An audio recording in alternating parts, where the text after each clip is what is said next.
Get ready with me while I tell you 5 steps to plan and host your own shows as an independent artist. The first show I hosted was in Toronto in 2024, and the second show I hosted was last weekend in Playa del Carmen, Mexico. The first piece of advice for putting on a successful show is securing a functional and appealing venue. Ideally, you do want to scope out the venue beforehand to figure out the audio and visual setup for your DJ and performers. This is so you can figure out what equipment you need to provide for your show and how it's going to sound. Next, you want to figure out the type of deal you want for this venue, because some venues require an upfront deposit while others require a bar minimum plus a commission on ticket sales. Whatever your agreement is, it's best to write it in paper and have both parties sign on it in order to avoid issues or misunderstandings. The second piece of advice is figure out your lineup. Do you want to perform alone, or do you want other artists to perform with you? If you are going to invite other artists to perform in your show, make sure they're actually serious about helping you promote the event to increase ticket sales. Once you secure all the artists in your lineup, the third thing you want to do is create a visually appealing poster to promote your event.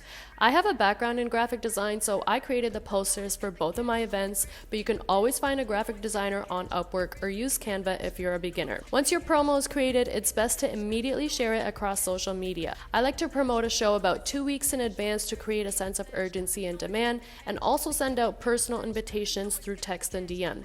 But besides promoting on social media, the best way to get people to come to your show is to ask them in person. So when I have an upcoming show, I like to spend time going out, meeting people, and inviting them in person. The fourth thing you're going to do is set a rehearsal date for yourself and your artist to test out your venue, run through your set list, and make sure your performance tracks are ready. A performance track is basically your song with most of the bars removed so that you can sing or rap live instead of lip syncing. This is the time to show off your talent, and that's why rehearsals are important. And lastly, avoid getting drunk or using substances for the few days leading up to your show, as this can impact your ability to put on your best performance. I've made the mistake of being drunk at my shows, and it definitely impacted my ability to sing and rap live. Drinking tea, staying hydrated, and getting enough sleep is the best way to prepare physically for an amazing performance. And just as a bonus tip, arriving early to your show and greeting your guests when they show up is a guaranteed way to strengthen your bond with them and turn them into lifelong fans.